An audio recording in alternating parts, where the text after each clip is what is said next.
quelle chance pour les équipes africaines de, de faire un bon parcours à la Coupe du Monde 2022 qui aura lieu au Qatar à la fin de l'année 2022. C'est la question que l'on peut se poser aujourd'hui. Car souvent les sélections africaines réussissent à briller en Coupe du Monde.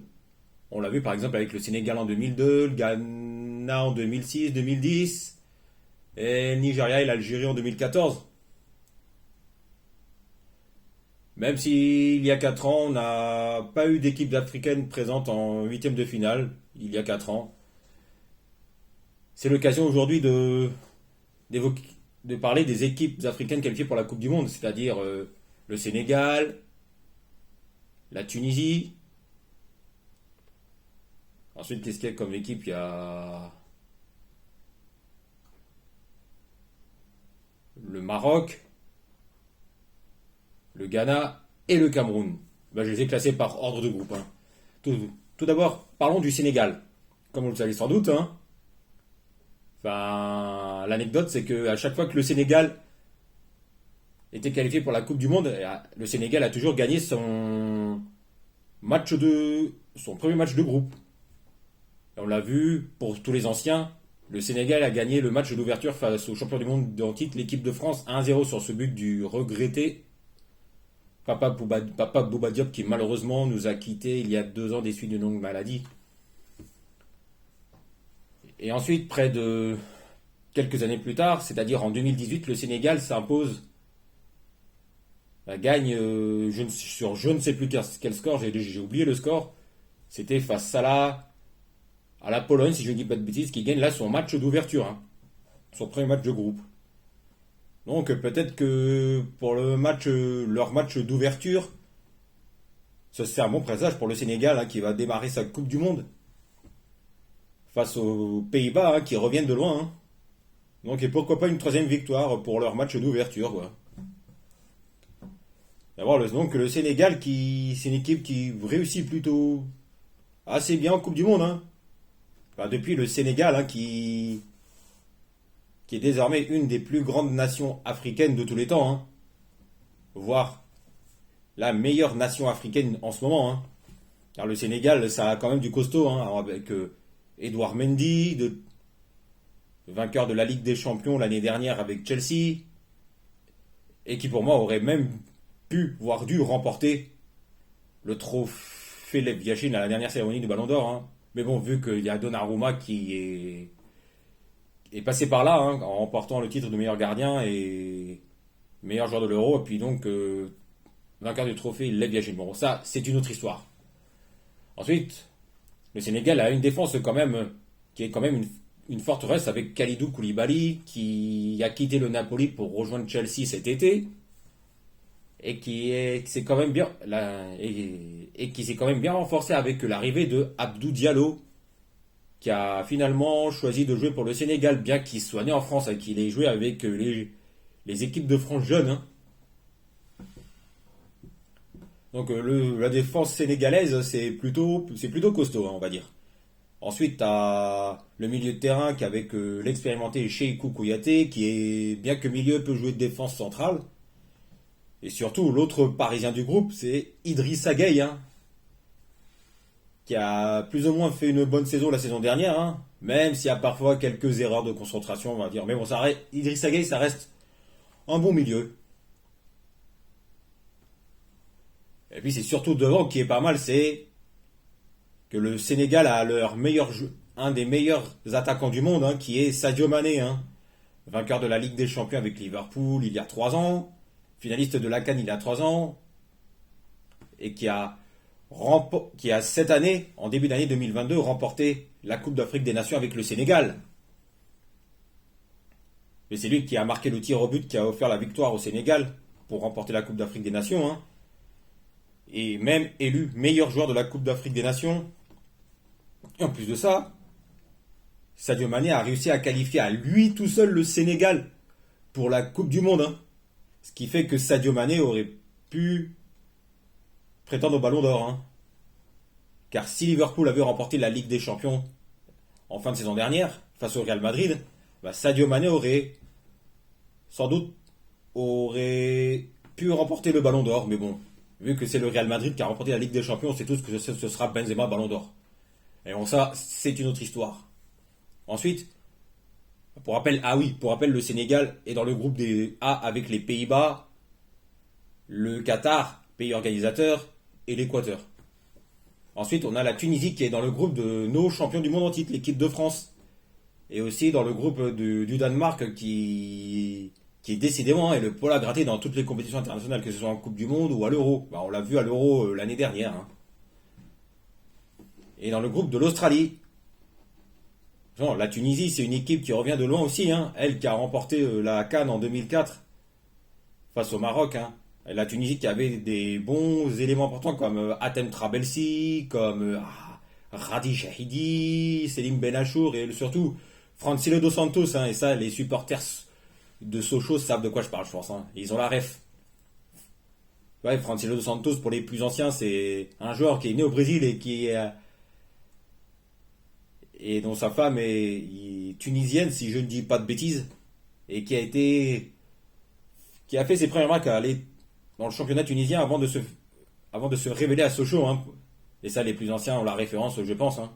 Enfin, moi aussi, hein, du coup. Mais que moi, je suis trentenaire et j'ai 34 ans, hein. Donc, je fais partie de cette grande époque.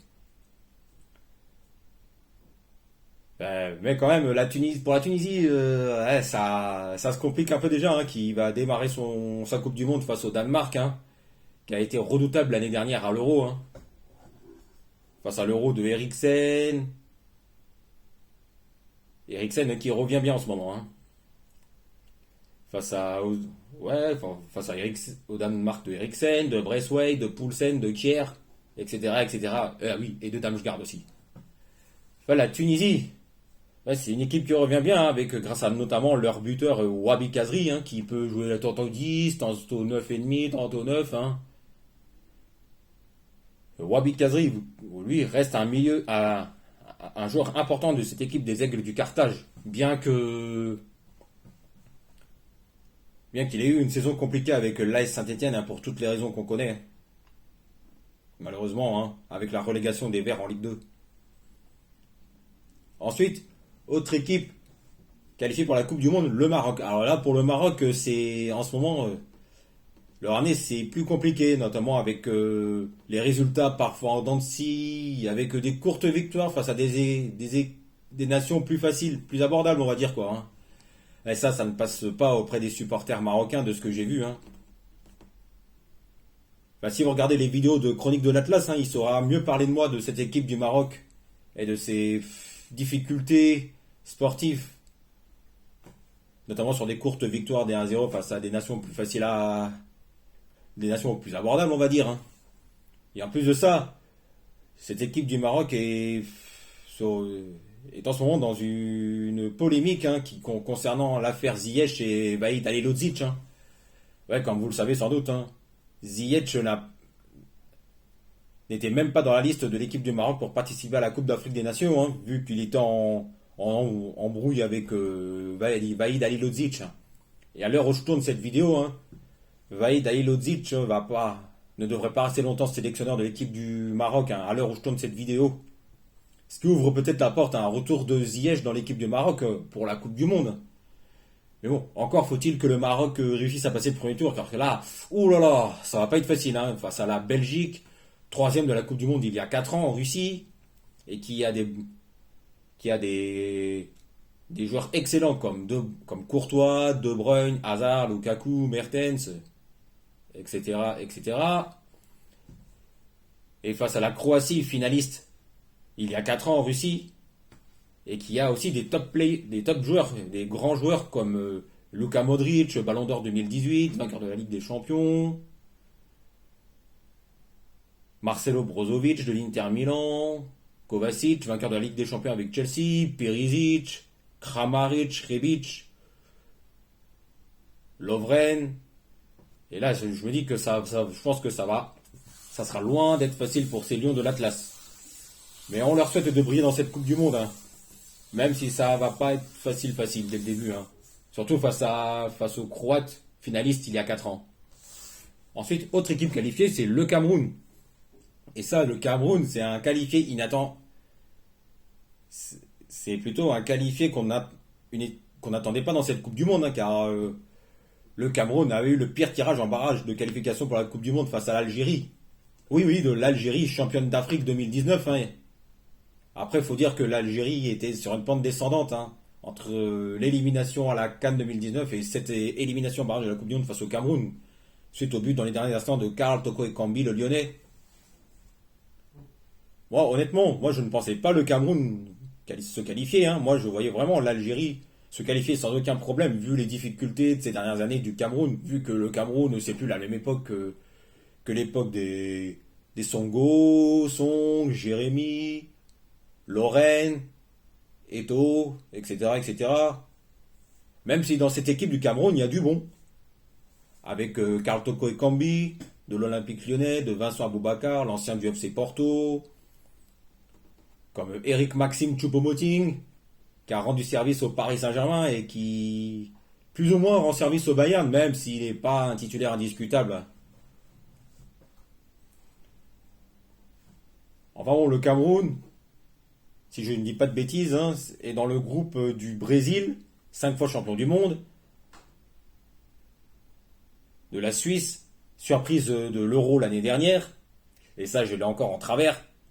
Ah, ça, les Suisses qui nous sortent dès les huitièmes de l'Euro, ah, je l'ai encore là. Et de la Serbie qui a des bons joueurs comme Tadic, Milinkovic-Savic, le vétéran Kolarov, etc., etc. Hein. Et je vous dis que pour le Cameroun, hein, là aussi ça va pas être facile, hein, surtout face au Brésil de Neymar, Thiago Silva, à Dani Alves, Casemiro, Fabinho, etc., etc. Ensuite, pour le dernier équipe africaine qualifiée, on a le Ghana qui s'est bien renforcé avec ses binationaux. Hein. Je pense notamment à Tariq Lamptey qui a fait une saison correcte avec Brighton. Hein. En fait, Tariq Lamptey, c'est un joueur qui est né en Angleterre et qui a fait une saison correcte avec Brighton. Hein. Lamptey a été formé à Chelsea. Hein. Il est né en Angleterre, mais a eu le privilège de choisir le Ghana car il a des origines africaines par ses parents ou un de ses deux parents, je ne sais plus, ça c'est à vérifier. Ensuite, et puis il y a d'autres. Ensuite, mais il y a un autre joueur qui a renforcé le Ghana, c'est Inaki Williams. Et ça fait parler, puisque Inaki Williams a toujours dit que vu qu'il est né en Espagne, à Bilbao, car il a été formé, et il a dit, je me sens espagnol, je veux jouer pour l'Espagne. C'est tout. Vu qu'il est né à Bilbao, il a été formé à l'Athletic Bilbao, vous connaissez l'histoire. Hein. Et là, le fait que Inaki Williams ait choisi de jouer pour le Ghana, le pays de ses parents, ouais, ça fait parler. Ça fait parler dans les médias. Néanmoins, hein, le Ghana, hein, c'est quand même un bon renfort pour les Black Stars du Ghana, hein, qui, depuis la génération Ayou, Essien et Apia Muntari, depuis la fin de cette génération-là, qui a du mal à revenir sur le devant de la scène. Même si le Ghana commence à bien revenir, hein, notamment avec cette qualification face au Nigeria, hein, autre géant du football africain, en barrage de la Coupe du Monde. Hein. Et le Ghana qui a toujours des bons joueurs aussi, comme Daniel Amartey, champion d'Angleterre avec Leicester en 2016, Alexander Djikou qu'on connaît bien, lui qui évolue au Racing Club de Strasbourg, comme Abdulrahman Baba, Thomas Partey d'Arsenal, et aussi les frères Ayou, hein, qu'on connaît très bien en Ligue 1, hein, qui sont connus de la Ligue 1, hein, eux qui ont fait les beaux jours de l'Olympique de Marseille. Bon voilà, hein, ce fut un plaisir d'avoir fait cette deuxième vidéo de la journée, hein, ce qui n'était pas prévu à la base, mais bon, j'avais envie de parler de ces équipes africaines et de leur chance de briller cette année en Coupe du Monde au Qatar. Sur ce, passez une bonne après-midi à tous, et puis c'est tout. Allez, salut!